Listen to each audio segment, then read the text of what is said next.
Hola, soy el Dr. William Corcoran del Brigham and Women's Hospital. En este video se revisan indicaciones, contraindicaciones, equipo, preparación, procedimiento y complicaciones de la colocación de catéteres venosos centrales guiados por ecografía. La colocación de catéteres venosos centrales guiados por ecografía se utiliza a menudo en pacientes graves por diversas indicaciones, para las cuales es necesario el acceso directo a la circulación venosa central. El procedimiento tiene riesgos inherentes y debe reservarse para aquellos casos en que se obtendrán beneficios potenciales. Las indicaciones frecuentes para la colocación de catéteres venosos centrales incluyen cateterismo de la arteria pulmonar, acceso venoso central para la administración de fármacos vasoactivos, incapacidad para realizar el cateterismo venoso periférico, colocación urgente de marcapasos transvenoso, plasmaféresis o hemodiálisis aguda, nutrición parenteral total, vigilancia hemodinámica y acceso venoso durante la reanimación cardiopulmonar.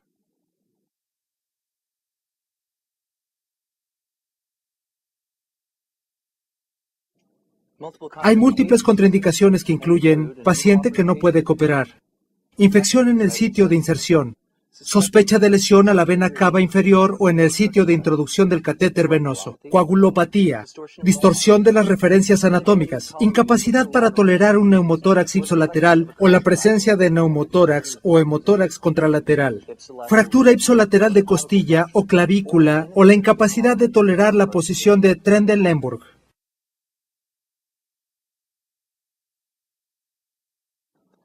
En el comercio se encuentran varios equipos de cateterismo venoso central. Además, se cuenta con varios tipos de catéteres. El catéter debe elegirse con base a las circunstancias clínicas. Los equipos de colocación de catéter por lo general incluyen campos estériles, equipo para la aplicación de clorhexidina, solución de lidocaína al 1 o 2%, gasa, jeringas, dilatador venoso, guía de alambre, bisturí y material de sutura con aguja. Además de los equipos de cateterismo venoso central utilizados a menudo, debe tenerse gorro y cubrebocas quirúrgicos, guantes y batas estériles, así como campos estériles para cubrir todo el cuerpo con el propósito de asegurar la esterilidad durante el procedimiento. Los catéteres venosos centrales pueden colocarse en diversos sitios, pero en este video se revisa la colocación guiada por la ecografía del catéter venoso central en la vena yugular interna. De los varios tipos de sistemas de ecografía y transductores disponibles, el más apropiado para la colocación de un catéter venoso central en la mayoría de los pacientes es el transductor lineal, de alta frecuencia, dada la ubicación relativamente superficial de la vena yugular interna. Sin embargo, en personas obesas, tal vez sea necesario utilizar transductores de menor frecuencia para obtener imágenes de las estructuras más profundas en el cuello, porque la penetración ística es inversamente proporcional a la frecuencia ecográfica. Antes de la preparación para el procedimiento, debe obtenerse del paciente el consentimiento bajo información, en el cual han de enfatizarse los riesgos y los beneficios de la colocación de un catéter venoso central. Antes de iniciar la colocación de este, se recomienda llevar a cabo una exploración ecográfica breve de la anatomía vascular del cuello, a fin de llevar al máximo la posibilidad de obtener buenos resultados. Para conseguir la distensión de las venas del cuello, el paciente debe colocarse con la cabeza en una posición más baja que el resto del cuerpo o en la posición de Trendelenburg. El siguiente paso es asegurar la orientación apropiada del transductor ecográfico con respecto a la anatomía del paciente. La mayor parte de transductores posee una muesca en el lado del transductor que corresponde a la pantalla de video del equipo de ecografía. Se orienta el transductor de la forma apropiada de manera que el lado derecho del paciente corresponda con el lado derecho de la pantalla. Se coloca en el cuello del sujeto en dirección cefálica y paralelo con respecto a la clavícula entre las dos porciones del músculo esternocleidomastoideo, lo cual le proporciona una proyección transversal en el eje corto de los vasos del cuello y permite observar la vena yugular que puede comprimirse con facilidad y la arteria carótida pulsátil. Es importante notar que puede haber variabilidad notable en la anatomía vascular entre los dos lados, derecho o izquierdo, de un paciente a otro. Una vena yugular interna puede ser más pequeña que la otra o quizá contenga trombos.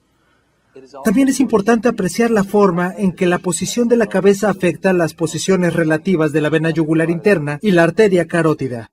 Con la utilización del equipo de ecografía, se demuestra este aspecto al hacer girar la cabeza de un lado al otro. Se observa que en algunas posiciones la arteria y la vena se separan más y en otras posiciones es evidente una mayor superposición. Por lo general, la vena se encuentra un poco más superficial que la arteria. Por tanto, la superposición incrementa la posibilidad de que la aguja pase de un lado al otro de la vena y que incluso se puncione la arteria que se encuentra en posición más profunda. Por consiguiente, la cabeza del paciente debe colocarse de forma tal que se reduzca la superposición de la arteria y la vena. En la mayor parte de los casos, esto significa rotar la cabeza ligeramente hacia el lado contrario de donde se colocará el catéter. Se evita situar el catéter venoso central en sitios donde hay trombosis de la estructura vascular puncionada, si esta es demasiado pequeña o si existe anatomía atípica. De este modo, se reduce la tasa de complicaciones. Dada la morbilidad relacionada con la mayor parte de infecciones por el catéter venoso central, debe seguirse una técnica estéril estricta durante la colocación. Se limpian las manos con alcohol en gel o con jabón quirúrgico estéril antes de ponerse la bata y los guantes estériles. El personal que participa en el procedimiento debe utilizar técnica estéril, la cual incluye el uso de gorro, cubrebocas y protección ocular. Se prepara la piel en el sitio del procedimiento con un antiséptico con clorexidina. Se cubre el paciente con campos estériles hasta debajo de las rodillas. Durante el procedimiento estéril, toda persona o equipo que esté en contacto con el paciente debe seguir una técnica estéril. Todas las personas presentes en la habitación, como los asistentes del procedimiento que no utilizan técnica estéril, deben usar gorro, cubrebocas y guantes. Después de realizar la antisepsia del cuello del paciente y de que el médico se coloca la bata, se envuelve el transductor con técnica estéril. Se abre una bolsa contenedora del transductor y se crea otra para el equipo, como se muestra. Un asistente no estéril aplica gel no estéril en la bolsa del transductor estéril. A continuación, se toma el transductor y se introduce con cuidado en la bolsa estéril. El operador con ropa estéril desplaza la cubierta sobre el transductor sin tocar al asistente no estéril. Se maneja con precaución porque es fácil la contaminación. El operador con ropa estéril fija el protector con una banda de goma estéril. Se debe tener gran cuidado en retirar todas las burbujas de aire presentes en el gel. El paso final de preparación es una pausa de seguridad, con verificación de que el paciente, el sitio y el procedimiento sean los correctos.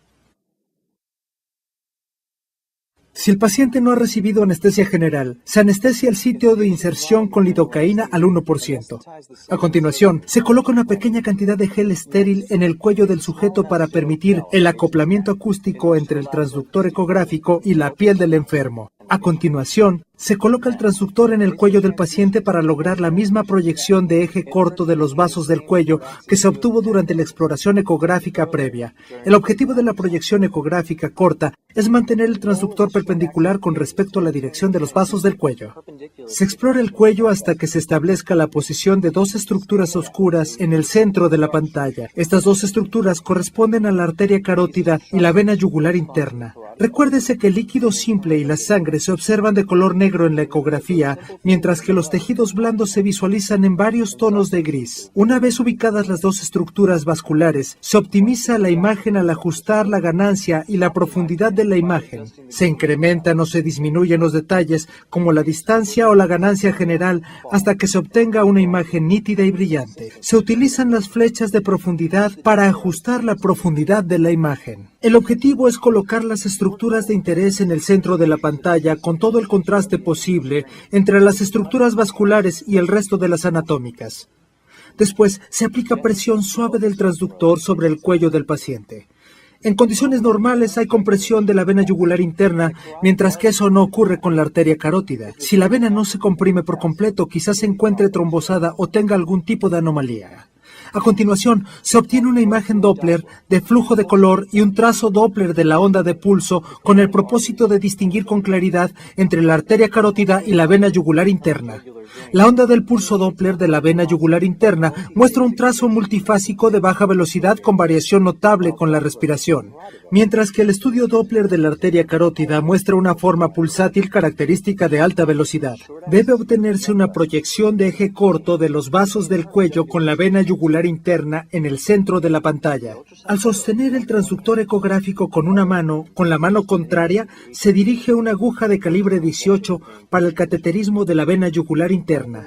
Una de las muchas ventajas de utilizar guía ecográfica para el cateterismo de una vena central es que es innecesario el uso de una aguja exploradora, porque la aguja de calibre 18 se dirige con la guía ecográfica.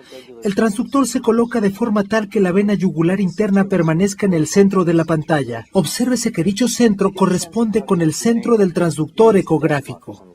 Es necesario saber qué tan profunda se encuentra la vena, para lo cual se pueden utilizar los marcadores de profundidad de la pantalla. Conforme se presiona con suavidad con la aguja en la piel del paciente, se observa la implantación correspondiente en la pantalla de ecografía. Es necesario no dañar la cubierta protectora del transductor. Mediante la punción de la piel con la aguja, se mantiene un ángulo de 45 grados al tiempo que se aplica presión negativa con el émbolo de la jeringa durante todo el procedimiento. Después de penetrar la piel del sujeto con la aguja, es necesario retroceder un poco porque la aguja puede causar compresión de la vena yugular interna. Es posible observar la punta de la aguja con un punto blanco en los tejidos blandos superficiales. La imagen ecográfica quizá tenga solo 1 milímetro de espesor, por lo cual tal vez sea necesario ajustar el transductor para conservar la visualización de la punta de la aguja. Una proyección longitudinal o de eje largo puede permitir la observación de la totalidad de la aguja, pero esta técnica ha de reservarse para personas con experiencia en ecografía. En la proyección de eje corto, conforme la aguja avanza, habrá compresión de la pared anterior de la vena. Es indispensable mantener la visualización ecográfica de la punta de la aguja y confirmar que la trayectoria es hacia la vena.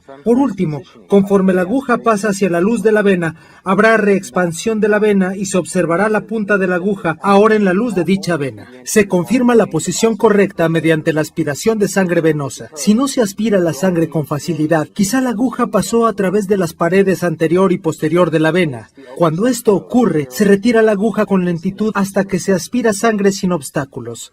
Se coloca la sonda de ecografía en un sitio estéril y se desconecta la jeringa. Se confirma que no hay flujo pulsátil de sangre. El flujo pulsátil de sangre sugiere punción arterial. A continuación se hace avanzar la guía de alambre hacia la vena yugular interna. El alambre debe pasar con facilidad, sin resistencia. Se sostiene la guía de alambre en su sitio y se retira la aguja. Con la utilización del equipo de ecografía se visualiza la colocación correcta de la guía de alambre en la luz de la vena yugular interna. La visualización de la guía de alambre en los ejes corto y largo confirma su presencia en la vena yugular interna. Después de confirmar la presencia de la guía de alambre en la vena yugular interna, se amplía la abertura donde penetró la guía de alambre mediante la hoja de bisturí para realizar una pequeña incisión en la piel del cuello. Enseguida, se hace avanzar el dilatador sobre la guía de alambre a través de la piel y del músculo cutáneo del cuello, con gran cuidado para evitar que la guía de alambre se haga avanzar de manera inadvertida a una mayor profundidad hacia el interior del vaso. Mientras se sostiene la guía de alambre, se retira el dilatador. Debe aplicarse una presión suave para reducir el sangrado antes de colocar el catéter venoso central. A continuación, se hace avanzar el catéter venoso central sobre la guía de alambre hacia la vena yugular interna. De nuevo, con gran precaución para no perder el control de la guía de alambre, se retira esta última después de hacer avanzar el catéter venoso central hasta su sitio. Se coloca un adaptador, según sea necesario. En cada una de las luces del catéter, se revisa la permeabilidad del catéter en cada una de las luces y a continuación se fija el catéter. Cualquier residuo de gel ecográfico o de sangre deben retirarse con gas estéril. Se cubre el catéter con apósitos limpios a fin de mantener la esterilidad y conservar la posibilidad de vigilar el sitio de punción en busca de datos de infección. Se solicita una radiografía de tórax para confirmar la colocación correcta del catéter antes de su uso y para descartar la presencia de neumotórax o hemotórax como complicación del procedimiento. Las complicaciones del cateterismo venoso central son la principal causa de morbilidad en pacientes en estado crítico. Son la fuente más habitual de infecciones del torrente sanguíneo por microorganismos resistentes. El lavado de las manos, la antisepsia cutánea con clorexidina, las precauciones máximas de esterilidad, el uso de la vena yugular interna o subclavia para cateterismo y el retiro temprano de catéteres venosos centrales innecesarios son aspectos esenciales que reducen las infecciones relacionadas con catéter. Pueden reducirse las complicaciones mecánicas con la utilización de guía ecográfica para colocación de catéter venoso o a través del empleo de operadores expertos y a limitar los intentos de colocación de catéteres. Además de las infecciones, posibles complicaciones adicionales de la colocación de catéteres venosos centrales incluyen lesiones vasculares, arritmia, embolia gaseosa y embolismo de catéter, trombosis, punción de la arteria carótida, hematoma, neumotórax, hemotórax, colocación incorrecta de la punta del catéter y hemorragia.